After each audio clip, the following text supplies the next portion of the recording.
सभी को जय मसीह की। आज का वचन है आत्मिक फल।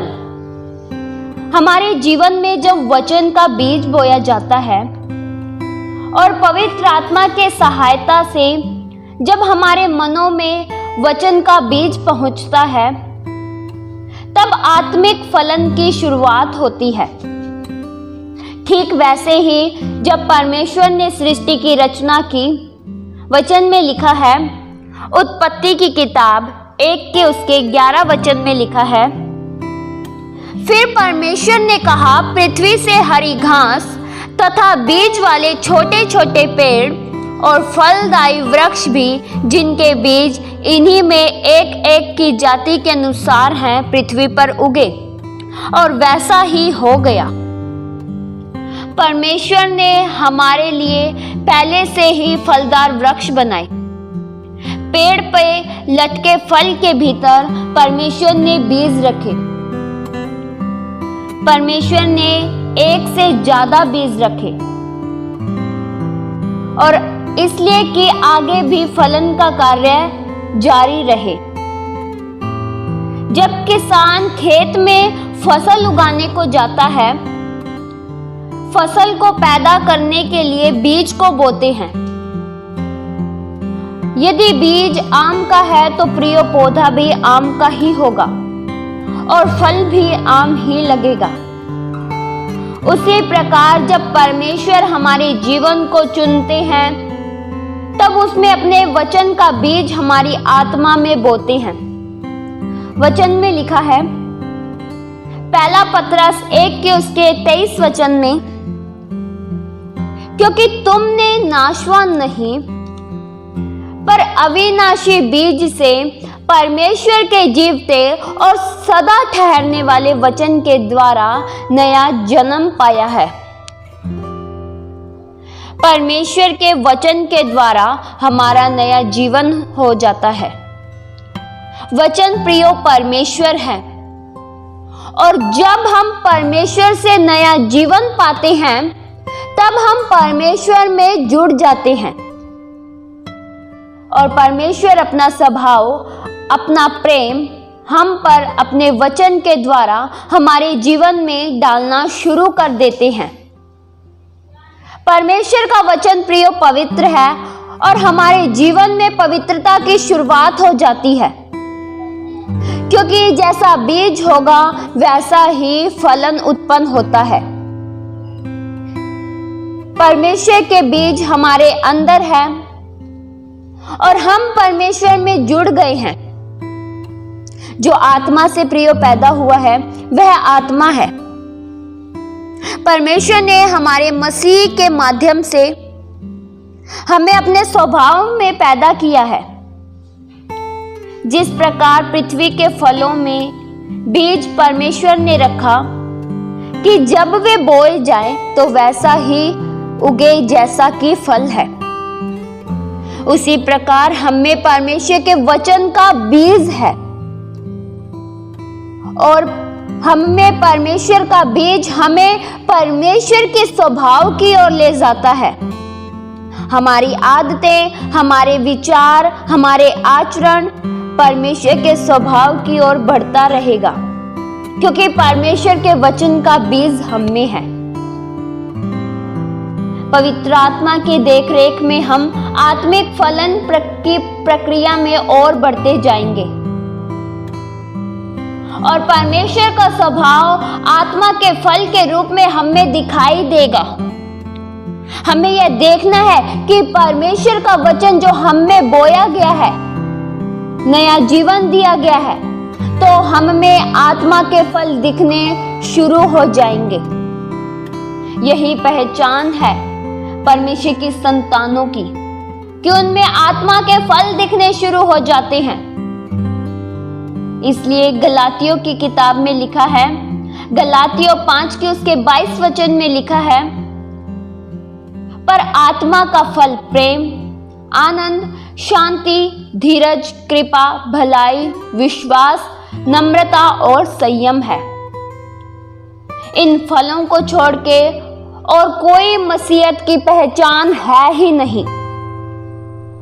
जो मसीह व्यक्ति है उसमें यह फल अवश्य ही होने चाहिए। यही मसीह व्यक्ति की एकमात्र पहचान है।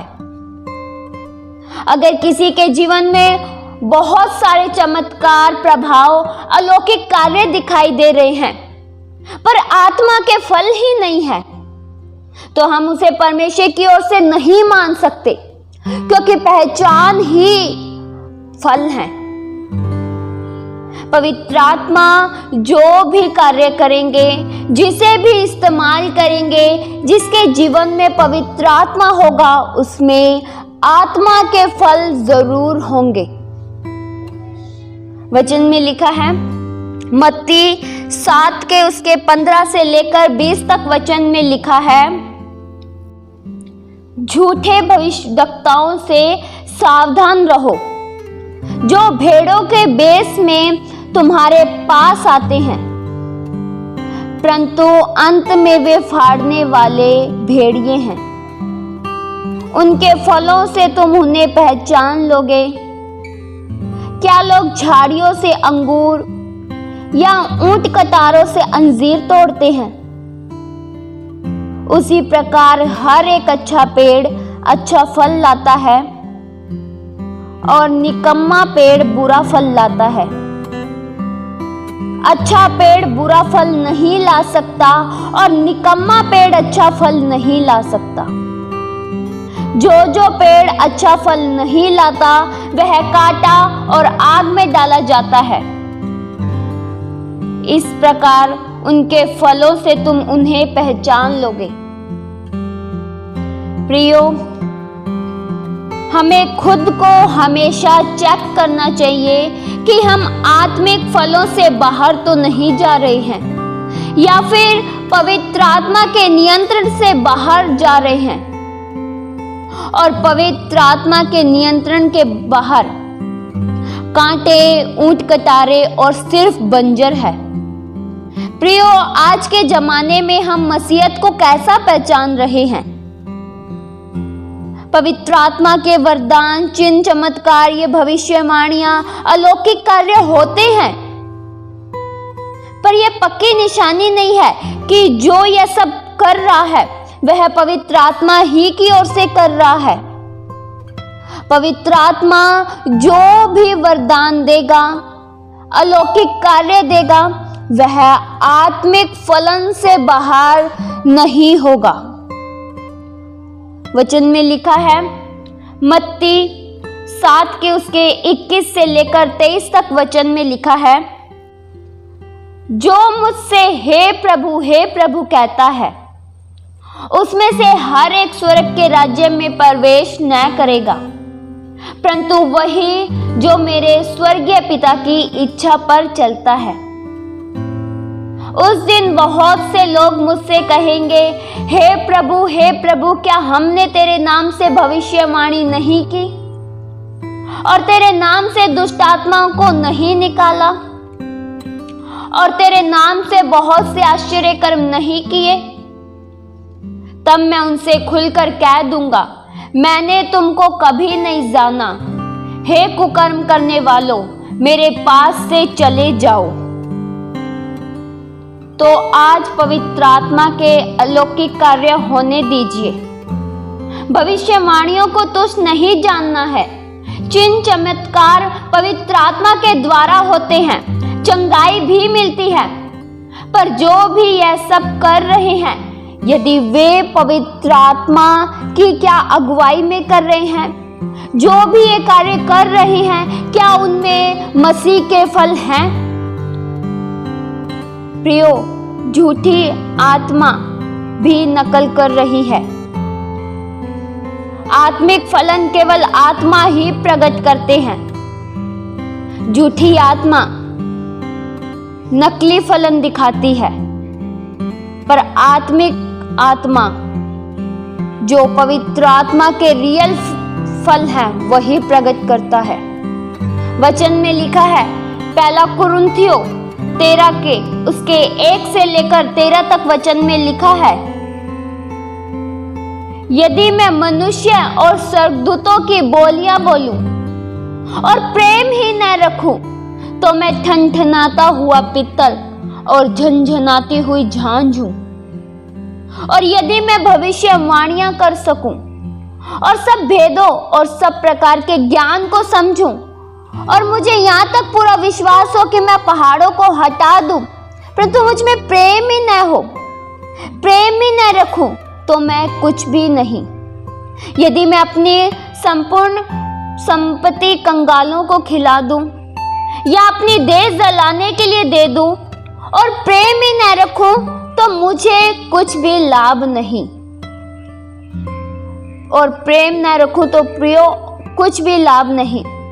प्रेम धीरजवंत है, कृपालु है, प्रेम डाह नहीं करता, प्रेम अपनी बड़ाई नहीं करता, प्रेम फूलता नहीं, वह अनरीति नहीं चलता, वह अपनी भलाई नहीं चाहता, झुंझुलाता नहीं, बुरा नहीं मानता, कुकर्म से आनंदित नहीं होता, परंतु सत्य से आनंदित होता है। वह सब बातें सह लेता है, सब बातों की प्रीति करता है और सब बातों की आशा रखता है, सब बातों में धीरज धरता है। प्रेम कभी टलता नहीं। भविष्यवाणियां तो समाप्त हो जाएंगी, भाषा हो तो वे जाती रहेंगी, ज्ञान हो तो समाप्त हो जाएगा, क्योंकि हमारा ज्ञान अधूरा है, हमारी भविष्यवाणियां अधूरी हैं। परंतु जब सर्वसिद्ध आएगा तो अधूरा मिट जाएगा। जब मैं बालक था तो मैं बालकों के समान बोलता था, बालकों का सा मन था, बालकों की समझ थी, परंतु जब सयाना हो गया तो बालकों की बातें छोड़ दी।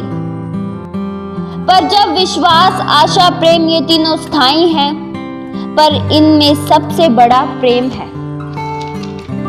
तो प्रियो, मसीहत को आत्मिक फलों से ही पहचाना जाता है। अगर जिस व्यक्ति के अंदर आत्मा के फल हैं, वे आत्मा के अनुसार चलते हैं, तो वे पूरे सही मसीही हैं। प्रभु इस वचन के द्वारा आप सभी को आशीष दे। आइए हम प्रार्थना करें। हालेलुया। महान परमेश्वर, हम आपका धन्यवाद करते हैं। प्रभु आप पवित्र हो, आपके वचनों में सामर्थ है। प्रभु आपका नाम धन्य है, आपका वचन अविनाशी है और हमने अविनाशी वचन के द्वारा ही नया जन्म पाया है। हम आत्मा के फलों से भरकर चले। परमेश्वर, आपकी संतान की यही पहचान है। प्रभु हमें अपने फलों से भर दीजिए। प्रभु आपका वचन रूपी बीज हमारे जीवन में कार्य करे। आपका वचन पवित्र है और पवित्र वचन जब हमारे जीवनों में आता है तब हमें पवित्रता की ओर ले जाता है। प्रभु हम पवित्र आत्मा के अनुसार चलें, आपके वचनों को थामे रहें, वचनों से दाएं बाएं नहीं मुड़े, वचनों के कहे अनुसार चले, वचनों में ही प्रभु हम बढ़ते चले जाए। ये प्रार्थना प्रभु यीशु मसीह के जीवित पवित्र नाम से मांगते हैं। सुनो और कबूल करो पिता। आमीन।